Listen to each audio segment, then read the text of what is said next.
নমস্কার, কেমন আছেন সবাই? আশা করি সকলেই ভালো আছেন।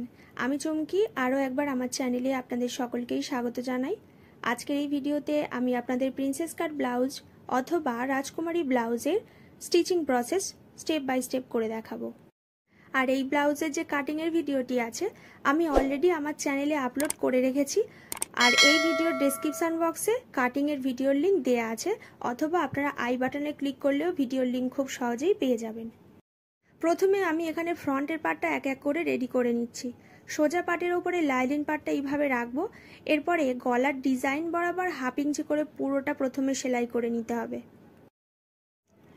গলার ডিজাইনটা সেলাই করে নেবার পরে দুই সাইড থেকেও আমি সেলাই করে নেব, কারণ দেখুন এখানে কাপড় কিন্তু কিছুটা ফুমড়ে উঠছে, এই যে দেখুন। আর এইগুলো যেন না হয় সেই কারণে আমি সোজা দিক থেকে দুসুতের মতো করে কাপড়টা সেলাই করছি। যাদের কাছে ইন্টারলক মেশিন থাকে না তারা কিন্তু এইভাবে কাপড়টাকে সেলাই করে নিতে পারেন। এইভাবে দুই সাইডে সেলাই করে নিচ্ছি। কোমরের দিকে কিন্তু আমি কোনো রকম ভাবে সেলাই করিনি। এরপরে যে এক্সট্রা কাপড় থাকবে অবশ্যই কিন্তু এইভাবে কেটে বাদ দিয়ে দেবেন।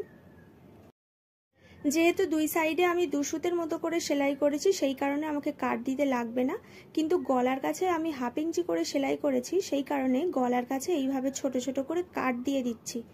এর ফলে পুরো লাইলিন কাপড়টা উল্টে নিতে কিন্তু সুবিধা হবে এবং ফিনিশিংটা খুব সুন্দর আসবে।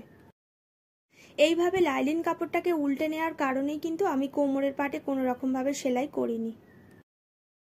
লাইলিন কাপড়টা উল্টে নেওয়ার পরে কতটা ফিনিশিং দিয়ে কিন্তু এই পার্টটা রেডি করা হয়ে গেছে।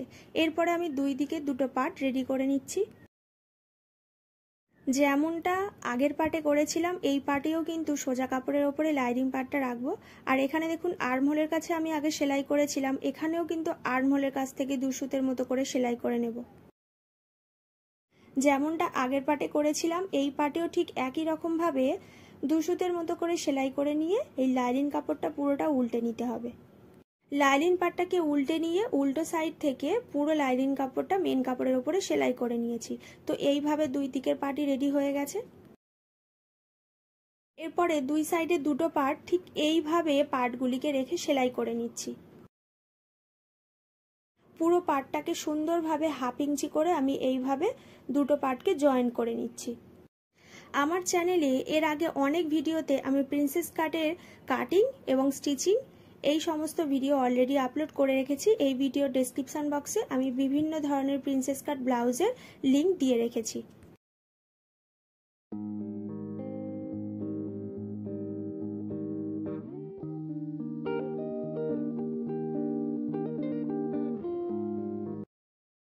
দুই সাইডের দুটো পার্টি এখানে লাগিয়ে নিয়েছি। এরপরে কোমরের সাইড থেকে 1.5 ইঞ্চির মতো চওড়া আমি পট্টি নিয়ে নিয়েছি। পট্টিটাকে এইভাবে প্রথমে হাফ ইঞ্চি করে সেলাই করব। এরপরে এর ওপর থেকে আরও একবার একটা চাপ সেলাই দিয়ে লাইনিং কাপড়টাকে উল্টে সেলাই করে নিতে হবে। তো খাপ লাগানোর পরে দেখুন কতটা সুন্দরভাবে ফিনিশিং দিয়ে ফ্রন্ট পার্টটা রেডি করা হয়ে গেছে। এরপরে চলে যাচ্ছি ব্যাক পার্টে। তো ব্যাক পার্টে আমি মিডিল থেকে হুক পট্টি করব, সেই কারণে মিডিল থেকে কাপড়টাকে কাটিং করে নিয়েছি। যে কোনো একটা পার্ট আমি এখানে রেডি করে দেখাচ্ছি। সোজা পার্টের ওপরে লাইনিং পার্টটাকে এইভাবে রাখবো। পুট থেকে প্রায় 3 ইঞ্চি দূরত্বে এইভাবে লটকানটাকে সেলাই করে নিতে হবে। আর পিঠের ডিজাইন বরাবর হাফ ইঞ্চি করে পুরোটা সেলাই করতে হবে। যা এক্সট্রা কাপড় থাকবে কেটে বাদ দেবো এবং ছোট ছোট করে কাট দিয়ে দেবো। এরপরে লাইনিং কাপড়টা উল্টো সাইডে ঘুরিয়ে নেব। ঘুরিয়ে নেবার পরে মেন কাপড়ের সঙ্গে লাইনিং কাপড়টা সুন্দরভাবে সেলাই করে নেব।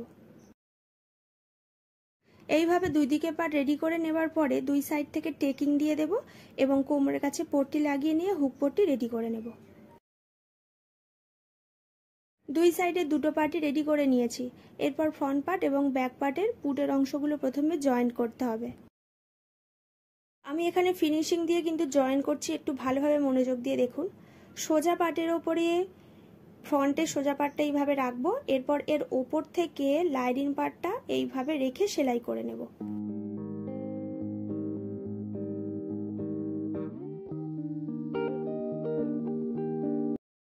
এইভাবে সেলাই করার পরে ফিনিশিংটা একবার এখানে লক্ষ্য করুন।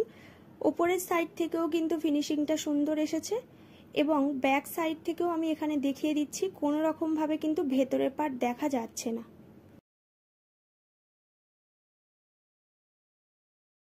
এরপরে আসছি হাতার পাটে। তো হাতার মিডিল পয়েন্ট প্রথমে বের করে নেব, এরপরে একেবারে ব্লাউজের মিডিল থেকে হাতার পাটটা সেলাই করে নেব।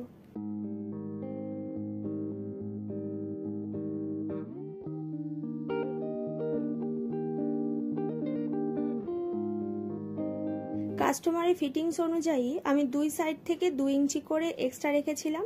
তো সেই বরাবর আমি 2 ইঞ্চি করে দুই সাইডে এক্সট্রা রেখে যতটা কাস্টমারের ফিটিংস আছে সেই অনুযায়ী দুই সাইড থেকে মেরে নেব। তবে তার আগে প্রথমে সোজা দিক থেকে কিন্তু ব্লাউজটাকে সেলাই করব। ছাতির কাছে এবং কোমরের কাছে 2 ইঞ্চি করে আমি এক্সট্রা রেখেছিলাম, এখানেও 2 ইঞ্চি করে দুই সাইড থেকে দাগ দিয়ে দিচ্ছি।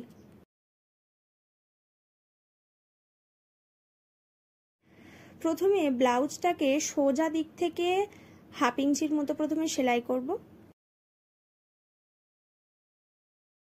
এরপরে যা এক্সট্রা কাপড় থাকবে অবশ্যই কেটে বাদ দিয়ে দিতে হবে। পুরো ব্লাউজটাকে আমি উল্টে নিচ্ছি।